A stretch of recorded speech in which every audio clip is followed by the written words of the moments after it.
안녕하세요. 사랑하는 성도님, 구원의 주님이 우리와 함께 하십니다. 우리와 함께 하시는 주님을 찬양합니다. 기도합시다.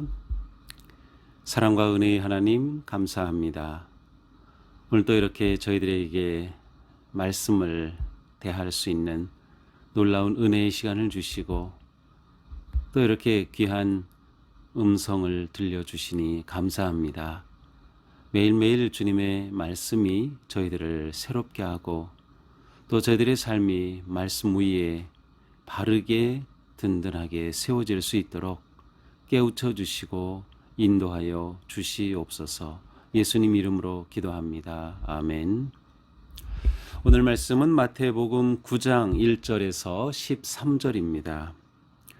예수께서 배에 오르사 건너가 본 동네에 이르시니 침상에 누운 병자를 사람들이 데리고 오거늘 예수께서 그들의 믿음을 보시고 중풍병자에게 이르시되 작은 자야 안심하라 내 죄 사함을 받았느니라. 어떤 서기관들이 속으로 이르되 이 사람이 신성을 모독하도다. 예수께서 그 생각을 아시고 이르시되 너희가 어찌하여 마음에 악한 생각을 하느냐. 죄 사함을 받았느니라 하는 말과 일어나 걸어가라 하는 말 중에 어느 것이 쉽겠느냐. 그러나 인자가 세상에서 죄를 사하는 권능이 있는 줄을 너희로 알게 하려 하노라 하시고 중풍병자에게 말씀하시되 일어나 내 침상을 가지고 집으로 가라 하시니 그가 일어나 집으로 돌아가거늘 무리가 보고 두려워하며 이런 권능을 사람에게 주신 하나님께 영광을 돌리니라. 예수께서 그곳을 떠나 지나가시다가 마테라 하는 사람이 세관에 앉아 있는 것을 보시고 이르시되 나를 따르라 하시니 일어나 따르니라. 예수께서 마태의 집에서 앉아 음식을 잡수실 때에 많은 세리와 죄인들이 와서 예수와 그의 제자들과 함께 앉았더니 바리새인들이 보고 그의 제자들에게 이르되 어찌하여 너희 선생은 세리와 죄인들과 함께 잡수시느냐. 예수께서 들으시고 이르시되 건강한 자에게는 의사가 쓸데없고 병든 자에게라야 쓸데있느니라. 너희는 가서 내가 긍휼을 원하고 제사를 원하지 아니하노라 하신 뜻이 무엇인지 배우라. 나는 의인을 부르러 온 것이 아니요 죄인을 부르러 왔노라 하시니라.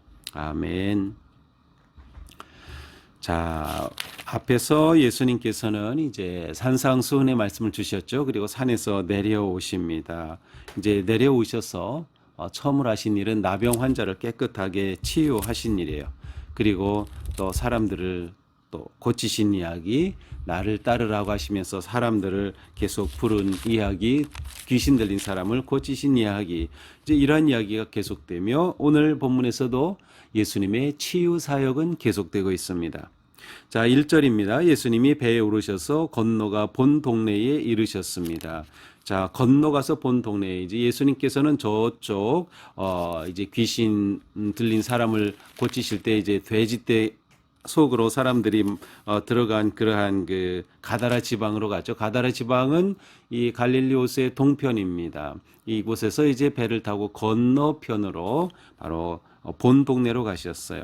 본 동네라는 말은 이제 자기의 동네라는 뜻이에요. 그래서 이곳은 가버나움이죠. 예수님이 복음 사역의 활동의 중심지 갈릴리 그리고 그곳에 가버나움으로 이제 돌아가십니다. 그런데 그곳에 가시니까 침상에 누운 병자를 사람들이 데리고 오거늘 침상에 이제 병든 사람을 데리고 침상에 데리고 오니까 들고 아니면 어깨에 메고 이렇게 왔겠지요. 예수님께서 그들의 믿음을 보시고 중풍병자에게 말합니다. 작은 자야 안심하라. 내 죄사함을 받았느니라. 그래서 작은 자라고 하는 단어는 물론 그 단어상으로는 작다, 어리다, 어린아이 뭐 이런 것이 있지만 얘야, 아이야와 같은 굉장히 친근하게 부르는 그러한 의미이기도 합니다. 그래서 작은 자야, 얘야, 안심하라, 내 죄사함을 받았다라고 선언하십니다. 죄사함을 받았다는 것은 너는 이제 새로운 존재가 되었다는 거죠. 중풍병에 걸려서 본인이 움직일 수도 없는 상황에 마가복음에서는 4명의 친구들이 이 중풍병에 걸린 친구를 들고 왔어요. 바로 오늘 본문에서는 이렇게 4 친구가 왔다 이런 자세한 내용은 없이 그냥 친구들이 와서 고쳐주신 것만 나오지만 이렇게 이 사람이 주님 앞에 와서 내가 죄사함을 받았다라고 할 때 이것은 너는 이제 새로운 존재가 되었다라고 하는 그러한 의미죠. 사람들이 데리고 온다라고 할 때 여기서 데리고라고 하는 것은 의탁한다, 의지한다는 뜻이에요. 그러니까 이들이 이 중풍병에 걸린 친구를 데리고 올 때 그것은 온전히 예수님을 의탁하는 것이었어요. 예수님을 의지하는 그러한 믿음의 행동이었던 것이죠. 자, 그런데 그곳에 마침 서기관이 있다가 이 서기관은 율법을 기록하고 하는 그냥 그 성경학자라고 보시면 좋을 것 같아요. 율법학자죠. 서기관들이 속으로 이르되 이 사람이 신성을 모독하도다. 속으로 이 사람이 신성을 모독하는데 라고 생각하는 겁니다. 신성 모독이라는 것은 불경죄를 말하죠. 왜 그렇습니까? 아니 자기가 뭔데 사람의 죄를 용서한다고 말해요. 내 죄사함을 받았다. 하나님만이 죄를 사하시는데 어떻게 저럴 수 있지? 하면서 그 속으로 예수님에 대한 그러한 반감을 가지고 있어요. 자, 바로 이것이 이제 마태복음에서 예수님의 반대자들이 처음 등장하는 장면입니다.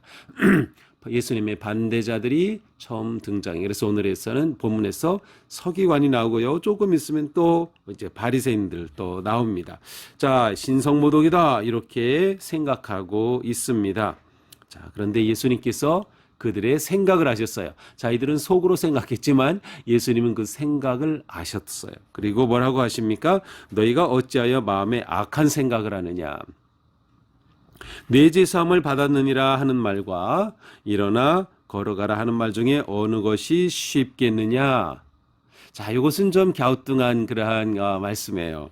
내 죄사함을 받았다라는 말하고 일어나 걸어가라. 이 중풍병자에게 일어나 걸어가라 하는 말하고 어느 것이 더 쉽겠느냐? 어느 것이 더 쉬울까요?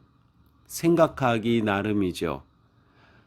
죄사함을 받았다는 것은 사실 하나님의 일이기 때문에 이것은 사람이 그렇게 한다는 것은 불가능한 일이고 할 수 없는 일이고 정말 어려운 일이라고 볼 수 있어요. 이것에 비교한다면 일어나 걸어가라 하는 말은 쉬운 말에 속할 수 있죠. 또 거꾸로 생각해 본다면 지금 우리라고 하면 누구에게 내 죄사함을 받았어 라고 말한다고 하면 그 사람이 죄사함을 받았는지 안 받았는지 겉으로는 알 수 없어요. 그러니 이거는 그냥 쉬운 게 될 수 있어요. 하지만 일어나 걸어가라. 중풍병자에게 일어나 걸어가라. 그거는 정말 어려운 일이죠. 그 사람이 정말 기적같이 일어나서 걸어가는 것을 눈으로 봐야 하는 거기 때문에. 자, 어쨌든 예수님께서는 이렇게 말씀하신 거예요. 어느 것이 더 쉽겠느냐. 아마 유대인의 배경에서 죄사함을 선언하는 것이 당연히 어려운 거죠. 자, 예수님이 말씀하시죠. 그러나 인자가 세상에서 죄를 사하는 권능이 있는 줄을 너희로 알게 하려 하노라. 죄 사함 얻는 것, 죄 사하는 것이 정말 어려운 일이지만 인자에게는 이와 같은 권능이 있다는 것을 너희에게 알게 하겠다라고 말씀하셔요. 그리고 중풍병자에게 일어나 내 침상을 가지고 집으로 가라고 말씀하시죠. 그러니까 정말 이 사람이 벌떡 일어났어요. 그리고 짐상을 들고 집으로 돌아갑니다. 이 광경을 보고 무리가 깜짝 놀라 하나님께 이런 권능을 주신 하나님께 영광을 돌리게 되었습니다. 그 다음 이야기는 이제 마태를 부르신 이야기이죠. 9절이죠. 예수께서 이제 그것을 지나가시다가 마태라고 하는 사람이 세관에 앉은 것을 보셨어요. 마태는 바로 이 마태복음을 기록한 그 마태입니다. 근데 이제 마태복음에서는 마태라고 이름이 이렇게 나오지만 마가와 누가복음에서는 마태라는 이름이 안 나오고 레위라는 이름으로 나옵니다. 그러니까 한 사람이지만 마가복음과 누가복음에서는 레위라고 불리어지고 이제 마태복음에서는 마태라고 부릅니다. 왜 그렇게 이름이 다르게 기록되었는지는 알 수는 없어요.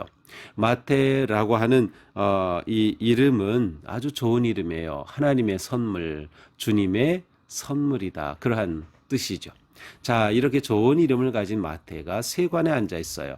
세관에 앉았다. 이거는 사람들의 지탄받을 일이에요. 왜냐하면 이 당시 세관에 앉은 사람들은 이제 세금을 징수하면서 이 백성들을 착복했기 때문이죠. 물론 이 세리 자신은 로마 법에 따라 세금을 징수하지만 이 로마 법으로는 세금을 징수하는 사람에게 뭐 월급을 이렇게 주었다기보다는 세금을 징수하는 사람이 세금을 징수할 때 조금 더 걷어서 그 차액을 자기 수입으로 삼는 그러한 구조였기 때문에 이 세리는 자기가 수입을 더 많이 올리려면 더 많이 부과하는 수밖에 없는 거죠. 보통 이 당시에 세금을 낸다라고 하면은 어떤 것을 사고 팔 때 직접 세금을 내는 그런 세금이 있고 또 주민세가 있어요. 인두세라고도 부르는데 그것은 그 주민이면 누구나 내는 세금이죠. 이 당시에 20세 이상이면 누구나 세금을 사람의 숫자에 따라서 이제 부과하게 되는 거죠.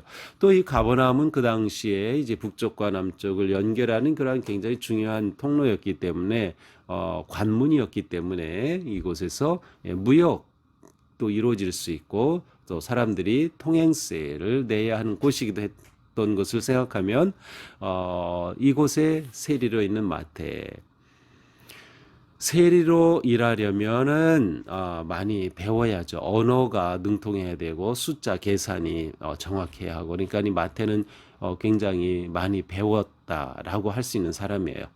그래서 또 이렇게 복음서를 기록했다고도 할 수 있겠죠. 그러나 사람들로부터는 지탄받는 거죠. 세리하면 죄인, 나라 팔아먹는 놈 이렇게 보통 듣는 그러한 자리였습니다. 근데 마태가 앉은 것을 보시고 나를 따르라고 말씀하셔요. 자, 예수님께서 이렇게 마태를 부르시죠. 그리고 그 다음 절에 보니까 마태가 예수님을 초대했어요. 어디로? 자기 집으로. 10절 예수께서 마태의 집에 앉아 음식을 잡수실 때에 자, 마태가 자기 집에 예수님을 초대하면서 친구들을 초대했겠죠. 그 친구들은 누구였어요? 역시 같은 업종에 있는 사람들이겠죠. 그래서 그곳에 세리들이 많이 모이게 돼요. 그런데 이 광경을 보고 세리와 죄인들이 예수님의 제자들과 함께 있다라는 표현이 나와요. 10절에. 그래서 바리새인들이 보면서 말하죠. 어찌하여 너희 선생은 제리와 서인들과 함께 잡수시느냐? 예수님의 제자들에게 이 바리새인들이 말하는 거예요. 아니 어쩌자고 너희 선생은 저런 죄인하고 세리하고 같이 음식을 먹는 거야. 이 음식 먹는다는 것은 이게 아주 친한 관계거든요. 아무리 내가 음식을 좋아해도 내가 싫어하는 사람, 나를 싫어하는 사람, 관계가 먼 사람, 서먹서먹한 사람, 음식 먹는 거는 정말 힘들어요. 우리는 원치 않아. 음식을 같이 먹는다는 것은 아주 친한 관계. 그러니까 이 예수님은 마태와 그 세리, 죄인으로 불리는 그들과 아주 가까이 하셨다는 것을 알 수 있어요. 그러니 바리새인들이 예수님의 제자들에게 그렇게 말하는 거죠. 자, 여기에 처음으로 바리새인이 등장하면서 예수님의 대적자로 나오기 시작합니다. 앞에서는 서기관들이 이제 바리새인들 앞으로 서기관 바리새인 이들은 예수님을 대적하는 자들로 이제 종종 등장하게 될 것입니다. 자, 예수님이 이 이야기를 들으셨어요. 그리고 말씀하시죠. 건강한 자에게는 의사가 쓸데없고 병든 자에게라야 쓸데있느니라. 너희는 가서 내가 긍휼을 원하고 제사를 원하지 아니하노라 하신 뜻이 무엇인지 배우라.